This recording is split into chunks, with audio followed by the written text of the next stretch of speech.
12 o'clock on my side. Anne-Marie van der Merwe joining you here from Pretoria. We see people are still coming into the room, so we'll just give them a minute or two to do so. Our panelist, Carolyn Chalmers, will also be joining us shortly, so just bear with us for another minute so we get the majority of people in before we get going.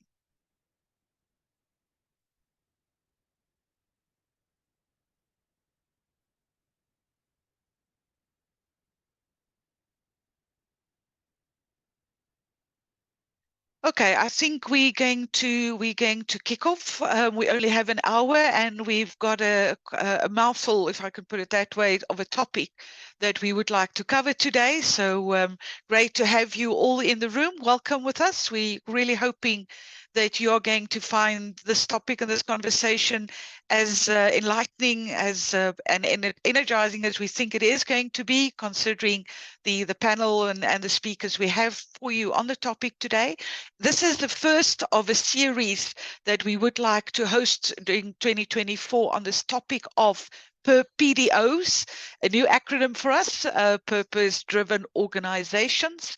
And it is a topic that, in my perception, has not really landed yet completely in the boardroom. That is in spite of the fact that ISO 37000, which we know is the attempt to give us a global governance language, is very much focused on purpose. In fact, it's the primary principle of ISO 37000 is in fact purpose. And if I can set the scene a little bit before I hand over to the panel and to our speakers, just to kind of explain the importance of this topic. If you look at what ISO 37000 says, it says a clearly articulated organizational purpose is necessary to ensure that all organizational activities are aligned with the organization's reason for existence. Now, that is a very profound statement.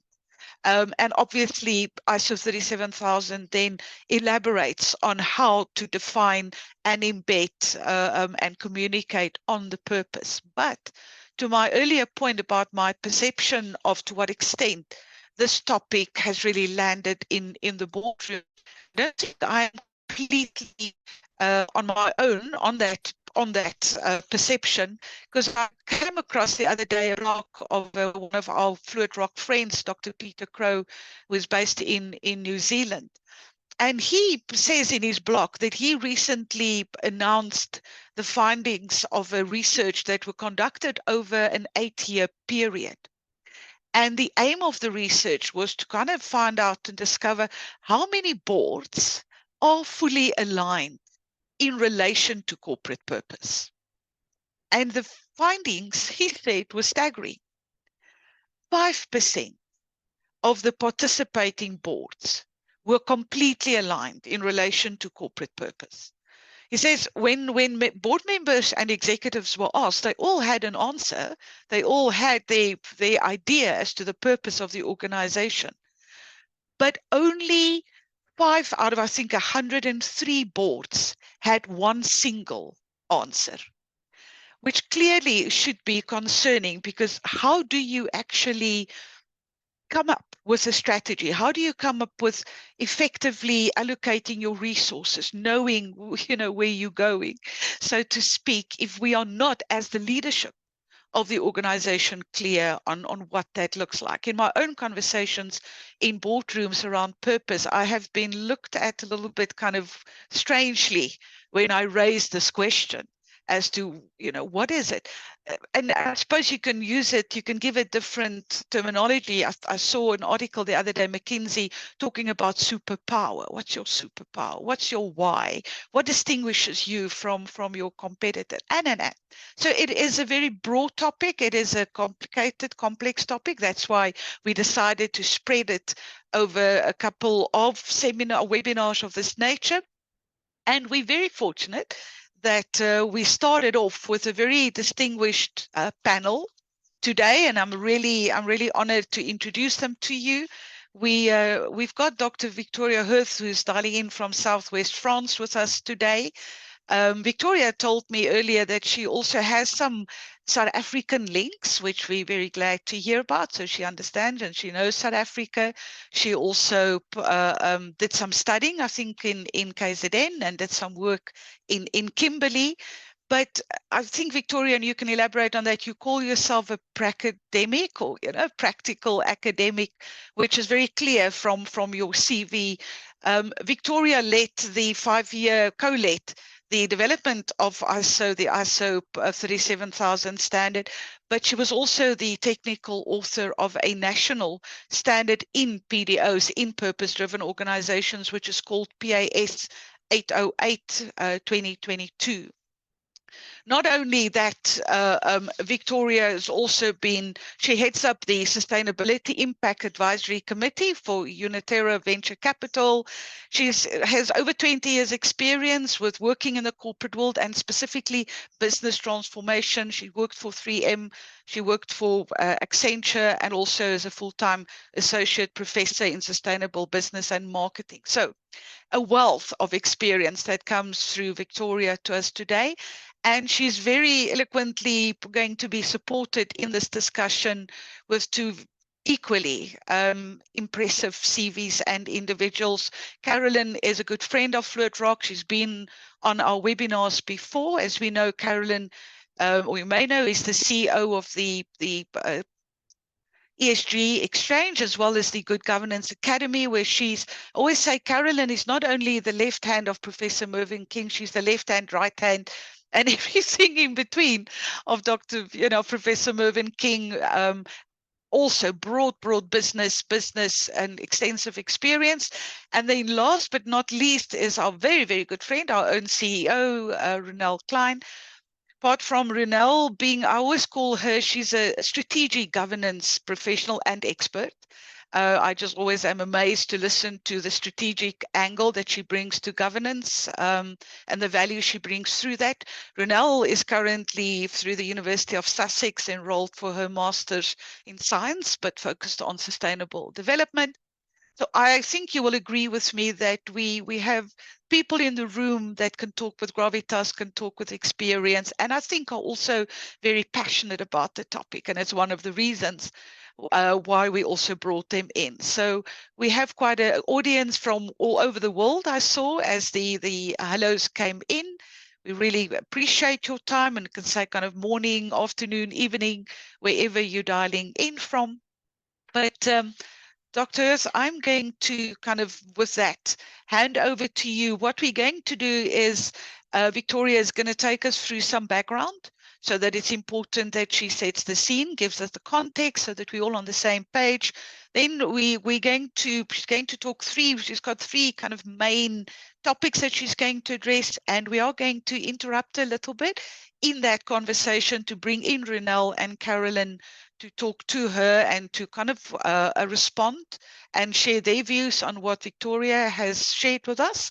Please, if you've got comments, I saw Ronelle saying, if you have comments, questions, put it in the Q&A in the chat. I'm going to keep my eye on that, and we will at the end make a bit of time to actually respond to the extent possible to some of those. So please feel free to put your observations, your questions in the Q&A or the chat. We only have an hour. I've already used up 9 minutes, so without any further ado, Dr. Hirth, you want to share your screen and then we can get it going. Thank you. I have a slight issue in that I just need to very quickly quit and reopen because I had to change my system settings so I can share. I didn't want to interrupt you to say that, but I will be literally back in 10 seconds, I hope. 1 second. Bye. That's 100%. So while Dr. Hirth comes back in, as I've mentioned before, this, and I would really like and appreciate you sharing with us your views. When we talk about the purpose of an organization, some will just tell you it's to make money. Others will say, no, we're a servant of society. A very stark difference in the interpretation of what is the purpose. And yeah, I would be great for you to maybe share a little bit of your own organizational purpose if you're quite clear on that. Dr. Hirth, you can come off mute. Wonderful. Love to see your eagle, which is one of our logos as well here at FluidRock. Super. Okay. So we got there, and that was as quick as I was hoping it would be. So if you can all hear me, fine. Yes, I have South African roots, as you say. It's super to be with you all. I always find it challenging where there are a load of amazing people I'm imagining joining us, but I'm not going to get to meet any of you. So please do connect on LinkedIn, which kind of bridges that somehow. As you so expertly introduced, Anna Marie, this is a very rich topic. I would say it's not even a topic. It is, we are facing as humanity an existential crisis. And to understand purpose, to understand governance, and to understand the transformation needed requires us to really take a few steps back, or in the case of this eagle, a few stages higher, to be able to understand and situate what we're really talking about here. Now, I only have a very short period of time, and I'm going to boil the ocean. Even an hour just talking about the basics is challenging. So I'm going to be throwing some things out there. There are references at the end that you can delve more into, but we're also going to be stopping at a couple of points in order to unpick some things. So if at the end of it your head hurts a little bit and it feels like you've been taken on a whirlwind, that will be normal. But it is perhaps for some of you, the sort of unbreaking of some assumptions that maybe were sitting there unquestioned. That's what I hope, because this is all of our challenge, I would say. So some basics that we need to understand in order to understand purpose. Firstly, we have to remind ourselves what an economy is. These are questions we take for granted. We're plonked on planet Earth, and we have to kind of just assume this is the way it is. But actually, if we get back to the basics, 101 of economics, it's an operating system for society that takes resources and transforms it on behalf of the well-being of society as a whole. So what is well-being? Well, well-being is a positive state where current and future needs are met, such that there is the capacity and opportunity to flourish. Now, that is a working definition. To be honest, well-being is just an umbrella term for a good life, for eudaimonia, for flourishing. It is the perennial, the original philosophical question, and needs to be the pinnacle strategic question that we're asking when we are making any decisions. So take this as a working definition, and we could call it anything, but well-being is the concept that has most gravitas and weight to it. So then let's look at the definition of sustainable development. And this is where things start to come into picture. Sustainable development is development that meets the needs, in other words, well-being, because as we know, needs are one of the key foundations in order to achieve well-being, of the present, without compromising the ability of future generations to meet their own needs. So this means that if we put this all together, there are three key aspects that unite both the goal of the economy, potentially the closest we'll get to a meta purpose of humanity, and the definition of sustainability. And that is long-term well-being for all. So it's not just any old thing. We have a shared objective in the room, which is to have a good life, however we define it. But that is the question. It's not just for some people, it should be for anyone. Now, if you ask an individual, they might say, oh yeah, no, I just want it for myself. But if you don't know who you're going to be in a system and you're looking at a shared ethic, then it has to be for everyone, because otherwise you might be the one that doesn't have it. And then thirdly, that it is not just for now, it's for over the long term. And so because it's a collective endeavor. So the first proposition that's really important to remember is that the economy, implicitly or explicitly, should always have been achieving long-term well-being for all. When we look at the Business US Roundtable, they just restated that in the context of America when they reassessed the purpose of a corporation. But clearly that's not happening. We shouldn't need a concept called sustainable development if the economy was doing its job. And so what has gone so wrong? Because what we do know is that rather than improving long-term well-being for all, we have the exact opposite that has been happening and supercharging. So unsustainability really is an existential threat to long-term well-being for all, And this is felt in these various ways if you're an organization. So you're just feeling lots of pressure, and it's not necessarily clear what sits behind that. But it only takes a moment to look at the news and go a little bit into the science. And I encourage you all to do this, because this is the strategic context. It is the fact that temperature anomalies, which are on the right, have gone from being very stable to be incredibly unstable. And on the left, we can see the most recent IPCC report, where there is a really very, very strong consensus on the risks that we are facing if we do not address climate change. And we can look there to say, how old are our kids? How old are we? And what are the realities that we can expect to face? We also know that that has a direct impact on financial decisions. We can just look at land values, 60% potentially of Italy's land values by 2100. So just almost really in many ways around the corner, just as a result of climate change. But we also know that we're going in the wrong direction on this. We financed more fossil fuel activity since the Paris Agreement than beforehand. But these are not just breakdowns of environmental systems, these are breakdowns of social systems and the fabric that enables our well-being. We know that inequality is at a ridiculous rate. We have 3% of wealth owned by 68.7% of people, whereas less than 1% own 41%. And in some countries, as you very well know, this is even worse, and it's growing. But we know that that intersects very much with climate justice and the breakdown of environmental systems, because 50% of impacts through lifestyle discretionary consumption activities are attributed to 10%. And I would, the richest 10%. And that we are, I'd say, every single one of us very, very firmly within that. But we know that it isn't just inequality. It's not just the way that we're consuming in those ways. Mental health, this is just an example, up to 5% of GDP that is caused by breakdown in mental health. Now, obviously, well-being is made up of physical health and mental health. We tend to, and we get confused with concepts like wellness and whatever, but really those are the two things. And the fact that we are seeing an absolute rise in mental health is also a huge indicator that we are degrading these social and environmental systems at a rate of knots. And it's really important to remember, though, that this isn't just about climate change when we think about especially the environmental breakdown. A tool to think about this that that certainly helps me is we have to think about the fuel that we burn. And fossil fuels cause air pollution, they cause geopolitical issues, ocean acidification, and climate change. But if we solve that tomorrow through clean energy, we're left with a whole suite of as urgent, and in fact, science-wise, probably more urgent if we think about biodiversity loss and nitrogen disruption, that are about how we use the energy. So when we're thinking about solutions, we cannot be climate myopic, because while sometimes climate solutions will solve for others, often that they won't.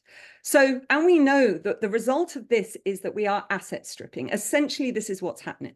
Our governance systems are enabling decisions, routine decisions, because that's what governance does. It routinizes decisions in ways that we then pat ourselves on the back and call this financial profit and therefore success. But actually, it's not true success. It is, in fact, the opposite. This is work by Harvard showing that 15% of companies that they assessed, some of the largest companies, would have no profit if we just counted some environmental costs, not even the social costs we were talking about, and others minus 25%. So that's the context. And I feel like we should always start by understanding that, because that is the strategic context for all these conversations. And so the question is, if the economy was supposed to be producing long-term well-being for all, and we've ended up in the exact opposite situation, then the economy has something to do about it. But let's just try and understand, where did we go so wrong? Because if we're not really clear about that question, then we are off trying to create solutions for a problem that we don't really understand. But I believe that we can understand it. I think that it's very clear once we see what we see all around us and give it a name. And to help us to do that, I want to present a diagnostic framework of 3 logics. I'm going to go through those 3 logics, and we're going to stop on each one and think about the governance that holds those logics in place. And what this will do is therefore enable us to be more realistic about the governance systems we have, how much negative impact those governance systems might be creating, and the potential for governance, what our ambition really is, and what needs to change about our governance system to get there. And in doing this is the way in which we can really understand purpose. So the first logic is short-term self-interest. That's business as usual. We can also call this CSR. I'm going to go into it in a minute. This is just the high-level summary. Second logic is long-term self-interest. And we could call this ESV, which stands for enlightened self-value or shareholder value or stakeholder value. So very similar to logic one, but long-term. And then the third logic is purpose. And purpose represents a much bigger paradigm shift in what we think of in terms of what is a business, what is the economy, and what's the market economy there to do, and how do we set it up.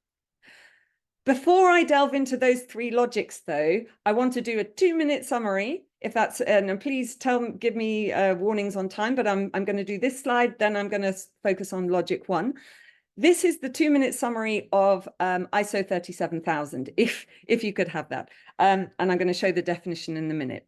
And that is because, as we say, governance routinizes and structures decision-making. That's what it does. And it is therefore incredibly the most powerful. Of course, you have governance that's muted, that doesn't use this power, but and you have fragmentation, but ultimately that's what it does. So let's strip it down. How are decisions made, and therefore what is governance? In any decision, be that I want to make a cup of tea in the morning, or be it, why are we all creating this organization and what does it exist for? There will be an optimizing goal. That is, what are you trying to achieve? What is the point of what it is that you're doing? But any optimizing goal will need to be achieved within parameters. These are limitations to being able to optimize for that.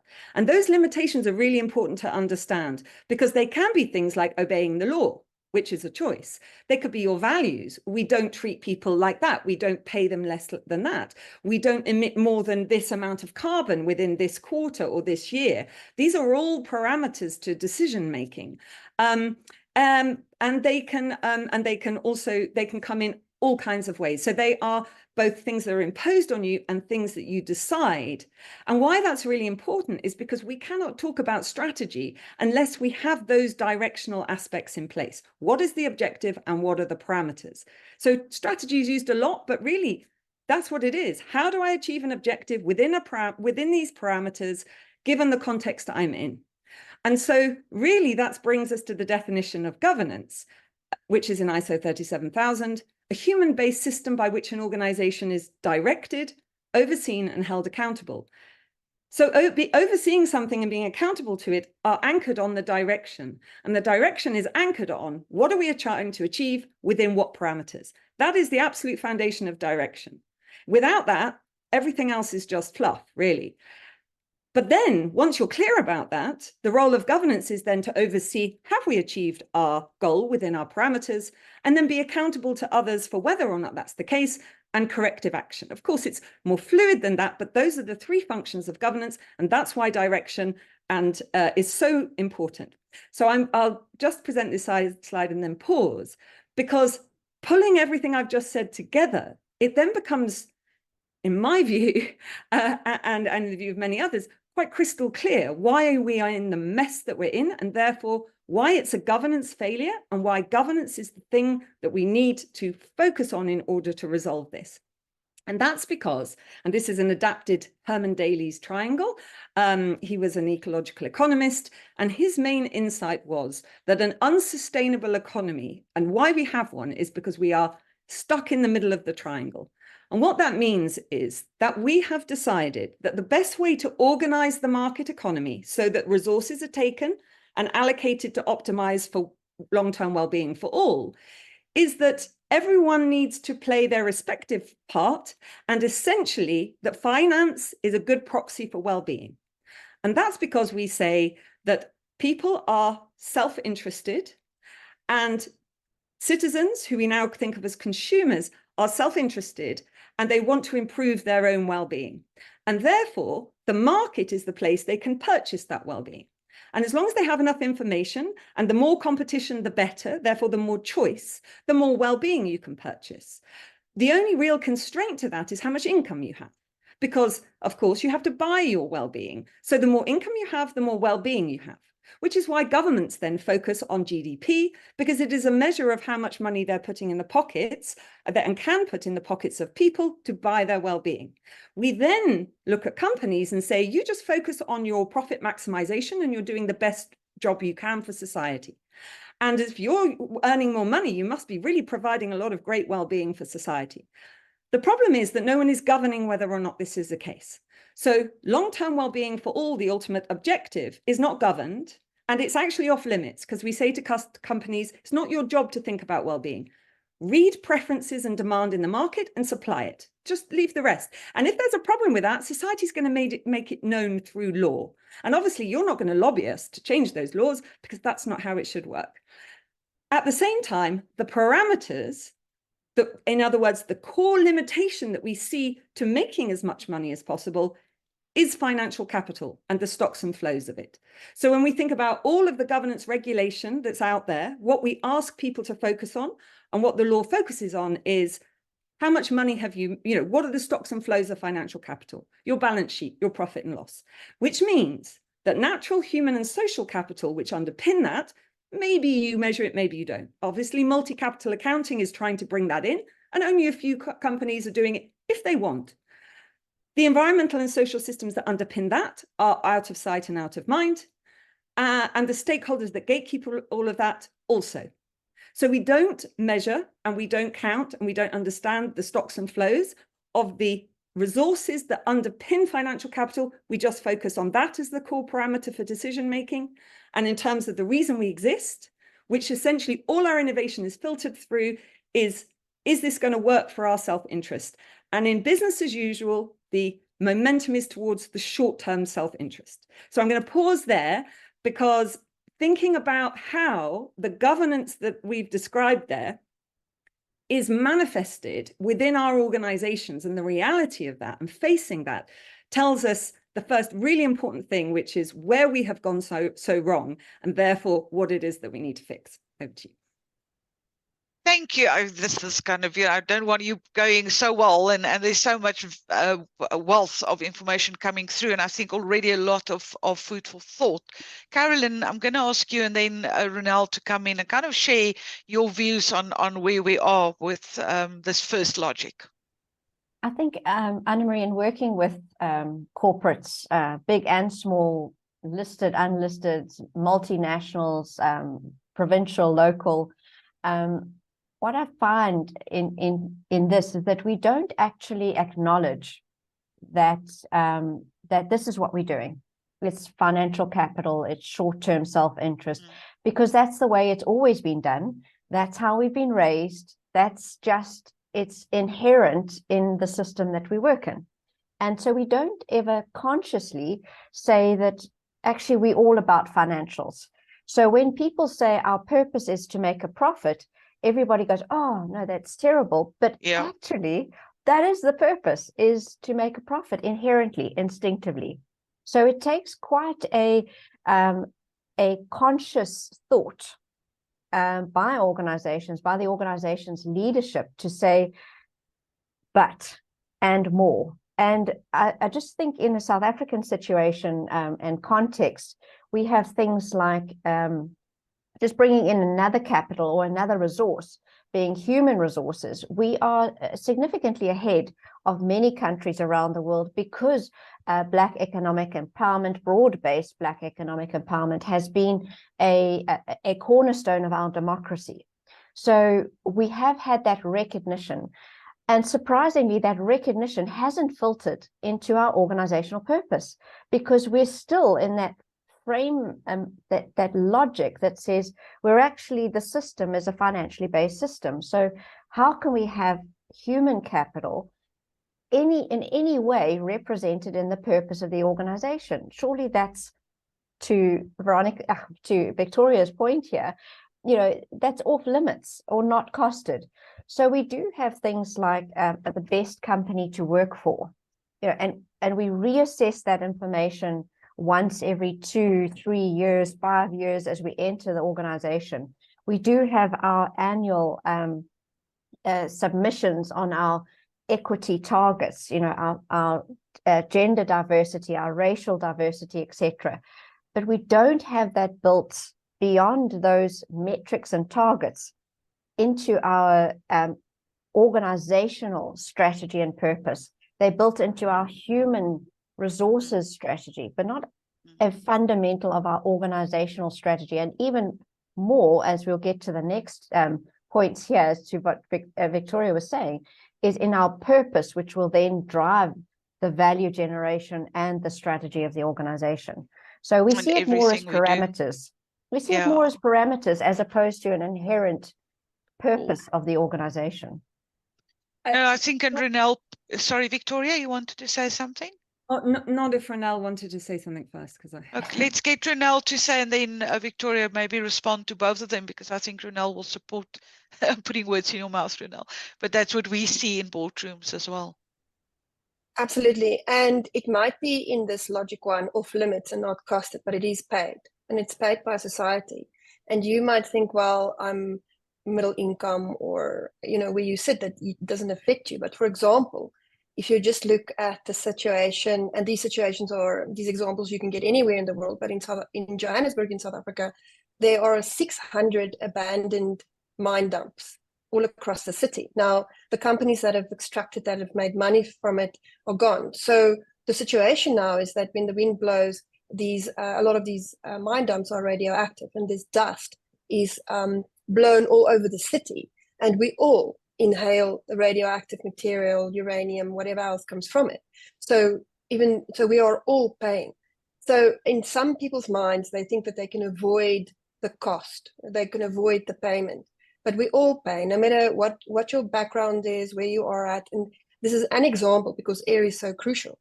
So this is one of the things why, and we're probably going to get there, why society needs to make sure and hold organizations accountable.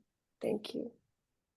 Yeah, I'll just say a couple of things, and then I'll move on to the logic 2 in the interest of time. But just to say that absolutely, yes, we are asset stripping the fundamental social and environmental systems that we all rely on. And whilst we could sort of ignore it for a while, those issues, we now have this cupboard of issues that are not just bursting at the seams, they're coming out and they are steaming in through our boardroom windows and otherwise, and there is no way to avoid this. So one thing I would say to people is, this is not a, oh, is this a trend that's going to go away? Is ESG going to go? You know, it's not. Until we heal our social and environmental systems, and they are in the process of multiple interacting collapse, that's what we're feeling.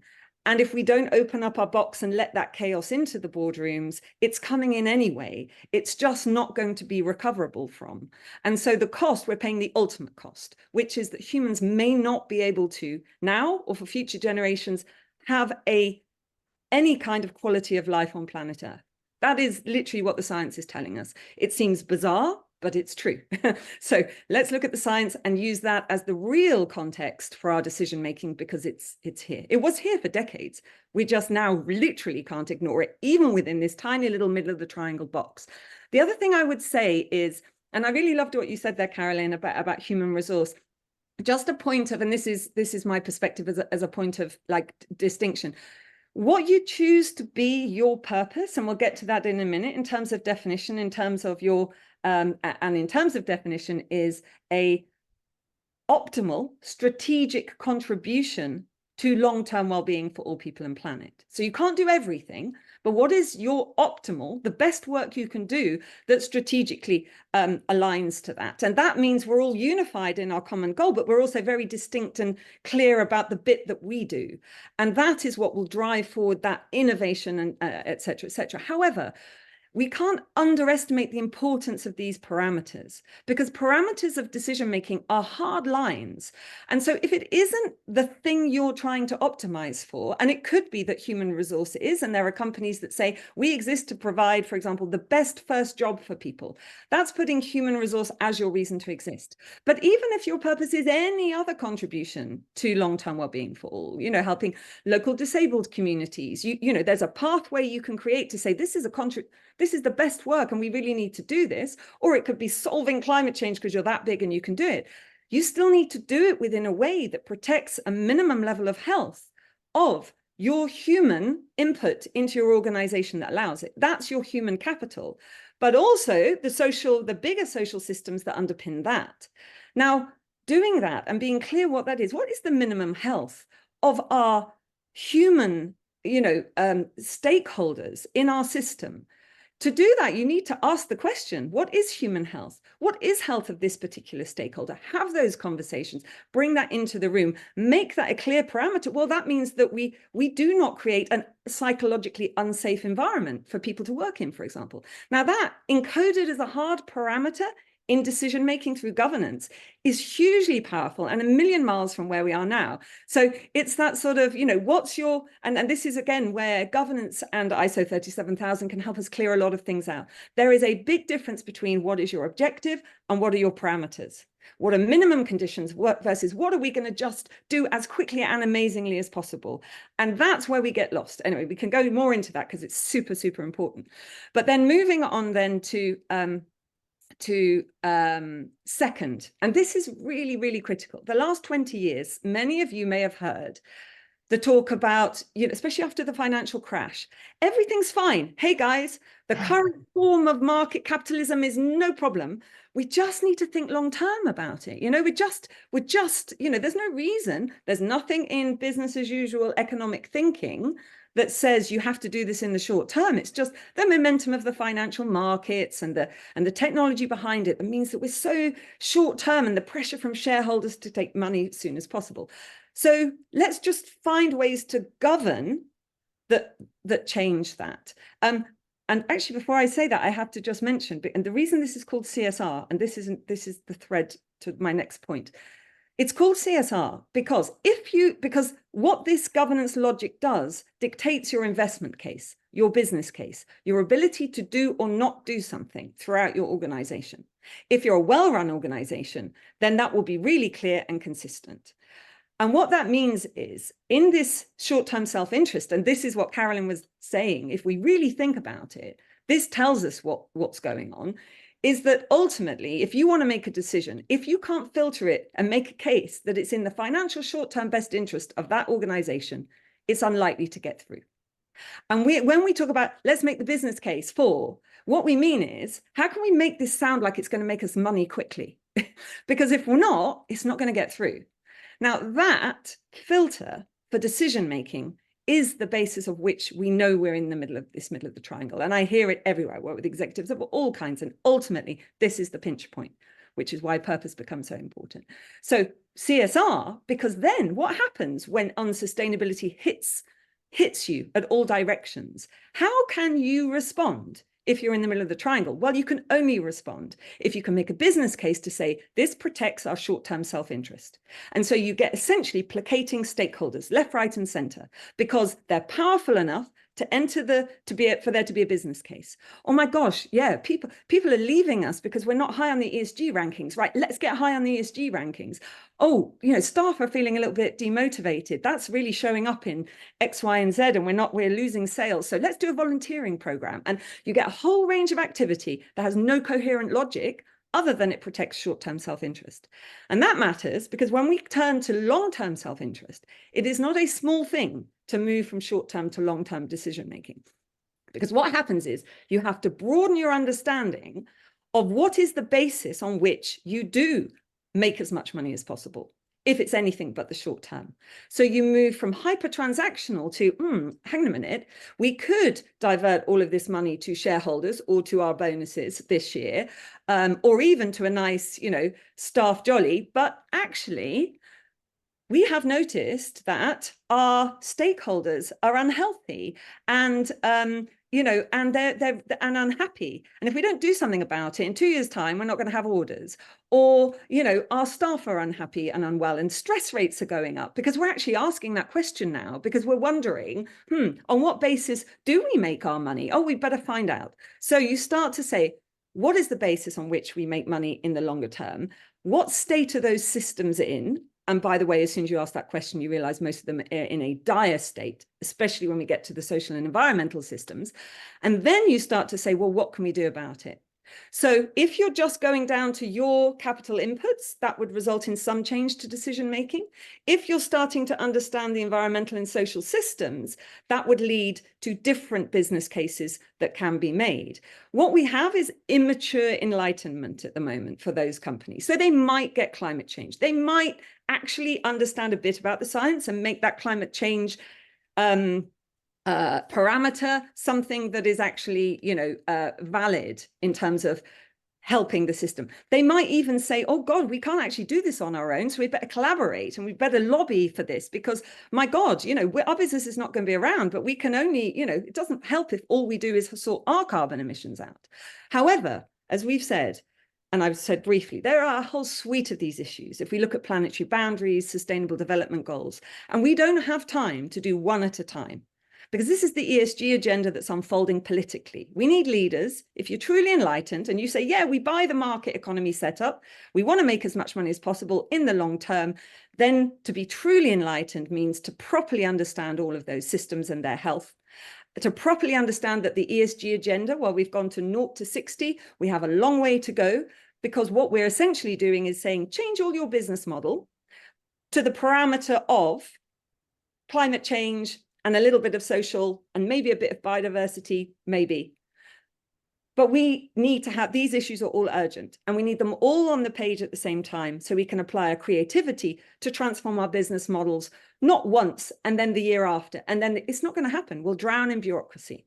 So this to me is the agenda at the bottom of the triangle. It's one of thresholds, understanding them, understanding health, and building those into hard parameters, even if your objective is to make as much money as possible. So that's logic 2. Over to you, Ronelle and Carolyn. Anna-Marie? Carolyn? Yeah, all right, I'll jump in. This is easier thought than done, and easier said than done. So I find that practically organizations who are really willing to have a look at this, and South African organizations are ahead of the curve internationally. We have had mandated integrated reporting at our listed entities for longer than any other country in the world. We have had the understanding of social impacts because of our exploitative and extractive industries. We have had that consideration of human capital for a lot longer than many countries around the world. So I think South Africa is ideally positioned to be able to embrace this, but all the organizations need to get involved, not just those listed entities. So it can be completely overwhelming. There are so many resources on which we depend that now we need to deeply consider that we had never considered before. It was only the economy. And we had a little bit of a feel of it with digitalization and information privacy and information security and cybersecurity coming along saying, hey, it's not just the economy you need to be aware of, that we need to really now embrace it as being, it's a holistic system. And in integrated reporting, we have that concept of integrated thinking to say that it's not just one resource that we need to look at or one capital. It is all of these capitals that we need to consider in our decision making. And that's a fundamental shift when your internal management reports have just been on transactional information, widgets produced, or financial return on investments and budgets and actuals, and it's been very one-dimensional. And to have to now shift an organization to be multi-dimensional is a fundamental shift for everyone in the organization. So it is overwhelming. And then if we go back up again to the strategic level, as you said, Victoria, from the governance level, you have to consider that you're translating from your purpose into a value generation where you're generating value across more than just financial value, because that's what these foundational parameters is telling you. So how do we get from a purpose that's financially focused into a strategy that has, you know, all of these dimensions and this integrated thinking in it embedded? Is we have to go through this process of understanding what value is. Not value to the financial value to our stakeholders, to our shareholders, but looking at financial value, more than financial value, but anything that can be valued by our stakeholders. So being a good employer is valued by our regulators, by our government in South Africa, being a good corporate citizen in terms of the King reports and corporate governance. So what does that value actually translate into? And then once we have those objectives, we can realize them through the strategy. So it is a complete, and as Victoria said, it is a comprehensive change to the organization and shift to the organization, but it's one that we need to make sooner rather than later. And there are many tools that are being developed for organizations, one of which is in the ESG exchange around integrated thinking, but many tools are being developed to help organizations with this shift. It's not good enough to say, okay, you know, I'm going to change my financial reports and my annual financial statements to not do year on year or quarter on quarter, but to do over a 5-year period. That's not going to do it for you in terms of those foundational principles or parameters that Victoria was talking about. Ronelle, I'm sure you see this in the boardroom, in the company secretarial and all the other stuff that you do. I do think that there are leaders who are at this level, which is a step up from, let's say, Logic 1. And we do a lot of work in boardrooms where you create high performance boards. Now, high performance boards are made out of people who understand and they have the ability to have a long-term vision, because it flows from the boardroom. And Victoria, you mentioned we need the right leaders. So it all starts with different individuals. Carolyn, you mentioned people are overwhelmed. I think a lot of organizations feel like we're maybe too small. What impact will we have? But, you know, if you think about the ocean is made out of lots of individual drops, you know, and if people are galvanized into, oh, it's possible. So the EXG exchange, you have a lot of tools to say, this is how you do it, because a lot of people can't translate almost the abstract concepts that we are talking about into a practicality at organizational level. And we've worked with companies from Norway into Africa, into South Africa, and it's the same.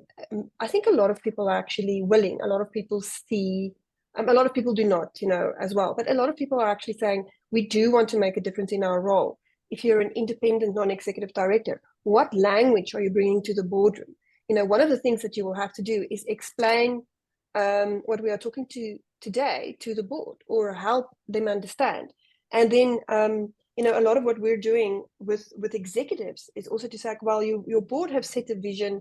If they have, some of the few companies that have set visions that incorporates all the capital. So it's like, well, how do you break that down into a decision-making framework so that you enable not just your executive leadership, but also your middle management to say, when we make a decision, how do we take into account all the 6 capitals, and how do we evaluate? Because some decisions you can't always keep all your stakeholders happy. For example, you sometimes have opposing interests, but how do we make decisions in the best interest of a company, which is your fiduciary duty, however, in the stakeholder enlightened approach, and in, let's say, a Logic 1, which we are discussing, Logic 2, and in the ultimate in Logic 3 way. So definitely we see it on a daily basis, but I do think that there's an impetus to who want to do this, and being overwhelmed we see quite often. Thanks, ladies. Victoria, when we go on to, while you're going on to Logic 3, I think one of the points that I just want to make as well, when Carolyn talks about integrated thinking and starts with integrated reporting, I think for me, the pity is that your smaller entity, they see that as that is in the domain of the listed environment. and we've not yet got the, the penny to drop that that's not the case. You may not eventually kind of do reporting, but that process leading up to integrated reporting, the integrated thinking, is absolutely applicable to any organization. But Victoria, I think take us in the interest of time to logic 3. You're on mute now. Thank you. I'll just make a couple of quick points before I do to respond to that. So I totally agree, as you absolutely rightly say, that it starts with leadership.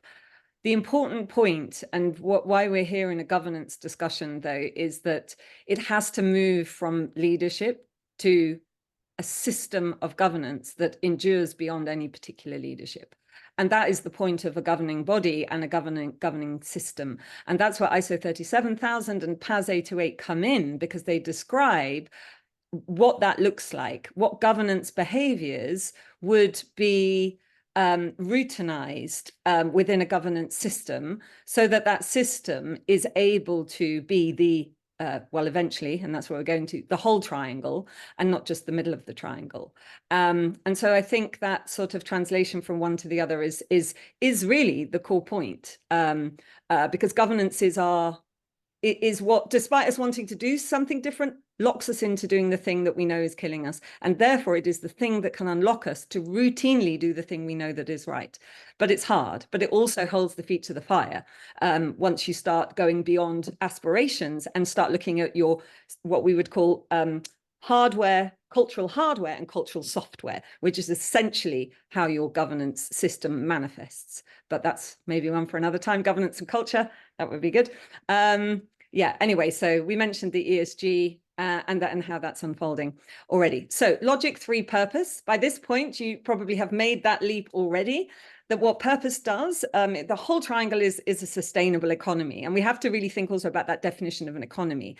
We're used to the economy being finance. We're used to value being financial value. So we often use those terms in those ways. And part of this big shift is very deliberately using those terms to, the economy is the system that takes resources and creates well-being. And value, like you absolutely said, Carolyn, value is not just financial value, but when we notice, we see how we use these terms. And it's one useful way, I'd say, practical way for us to start thinking in this new logic of purpose. Because what purpose does really is say, hang on a minute, we haven't really been achieving the objective, even though we haven't governing it, and we haven't been looking for the data as to whether or not we're achieving well-being for everyone through our organizations and economy. We're now getting the data in a way we can't avoid. We talked about that a minute ago. It's just coming in the room. So if that's the case, then shouldn't we hold ourselves to account to the end goal of the economy, rather than just assuming that the market is set up as some kind of well-being machine, and as long as we focus on our self-interest, it's all going to pop out? There's a kind of dawning realization that that's not working, and that actually is also really not humanly very motivating to work for an organization who sees the best interest of the company, and therefore the fiduciary duty is to make as much money as possible or grow as much as possible. If it's surely the best interest of the company is to fulfill the purpose for which that company exists. And if that company exists to make as much money as possible, and money is always a symbolic resource, it is not a terminal end, what is the point of what it is that we're doing? And the disillusionment we see amongst people and stakeholders comes from that deep countering between how we've set up organizations and what it is to be fully human. And so if you look at Daniel Pink's work, but a whole range of works that shows we are motivated as humans to not have a meaningless life. We want a meaningful life. We want one where we feel validated that us existing on planet Earth is positive. And to do that, we need to live a purposeful life in service of the good of the other, because that's where we get the feedback that our life is worthwhile to somebody. And what purpose as a concept does taps into that. But it does that by saying we exist as an organization to do something in service of the society and its well-being that we are part of. And we are given the luxury and the right to take these resources that are owned by society as a whole and do that because we can say that we're doing something valuable with that.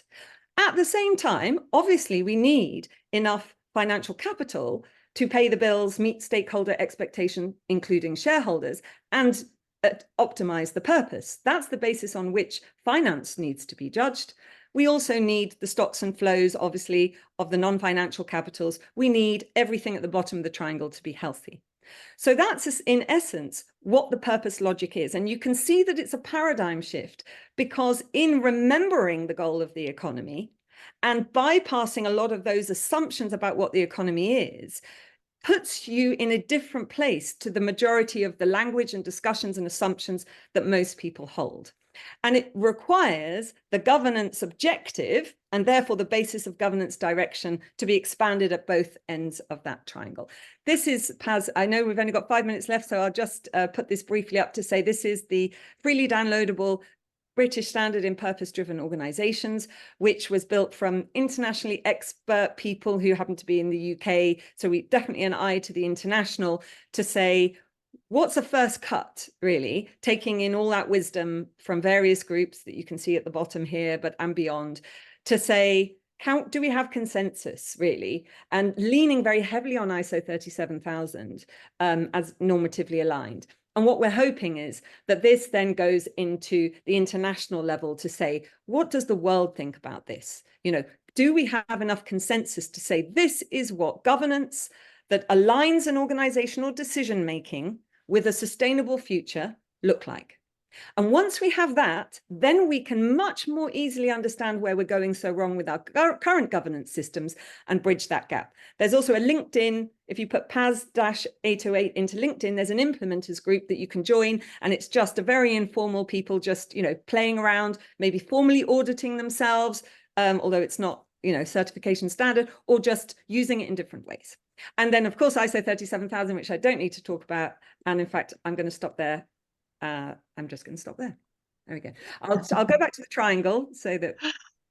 Yeah, no, Victoria, as I said when we started, this is a complex topic. This is kind of just a first step in getting the conversation going, and we're definitely going to take it further from here. But Ronelle, kind of just in the last minute observation from your side on what it will take practically as well, and from governance perspective for us to kind of get this right. Thanks, Anna-Marie. At the moment, a lot of organizations are still at learning the language.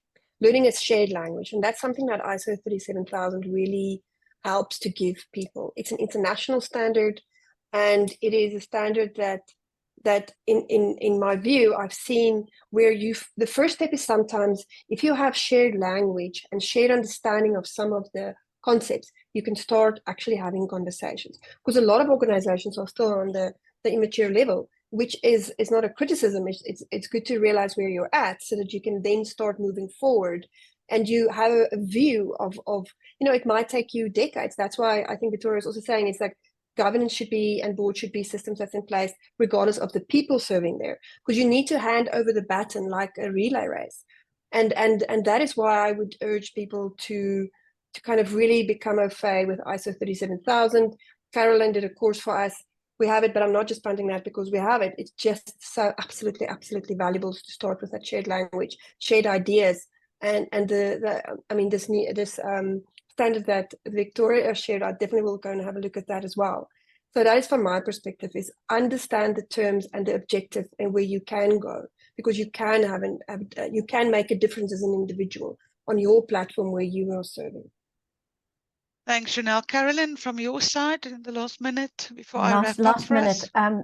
It all starts with being mindful, actually consciously getting this, understanding the bigger, that you are a micro within a macro, and it takes the macro for the micro to succeed. So we do make decisions on that basis, and we do tend to go, well, yes, it's good for everybody, but for me, I need to do this. So we do need to have that recognition. So it has to be mindful. And then second of all, the second step is that it has to be purposeful. So once you've now, yes, we're going to do this. And that's not easy. That is a difficult step to get the board of a collective mind to say, yes, we are going to do this. We're going to start there. Then to make that into action and purposefully take the steps to get there. But it all starts with the mindfulness. Yes, we are committed to doing this. And that is not easy to get a unanimous board approval, because it's not a case of having 50 plus 1 or you know, the 3 out of the 6, because it means 50% of you are not bought into this. And this is a whole organization approach. So you do need to have a unanimous, yes, we're going to do this. And that's, I guess, the starting point that I would recommend for organizations. Carolyn, yeah, thank you. Victoria, if you can stop sharing your screen, then I just want to quickly share while we're talking ISO 37000. For those of you that were so kind to kind of stay with us, you know, we did put up, I think the team did say they would love to just give everyone a bit of a benefit for doing that. And so they so very graciously said, if you, because you were here today, if you'd register for the ISO 37000 digital course, which is the only one in the world that you can do, you're welcome. Email us at trainme@FluidRock Governance. You get a 10% discount on the cost. So today is the time to do that. Victoria, you know, I really, we didn't say anything, but in spite of the fact that you had a family bereavement, you were still willing to do this for us. We really, really appreciate it. We absolutely enjoyed your insight. I can listen to you the entire day and love to get you back on our platform somewhere during the rest of the year.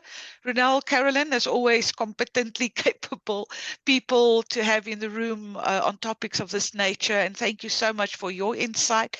For those of you who joined us today, thank you for that, for your time. We saw the comments come through. We'll respond where we can as well. But from my side, just to say thank you very much for everyone involved and wishing you all a good Friday. Thank you. Thanks, everyone. Thank you. Thanks, everyone.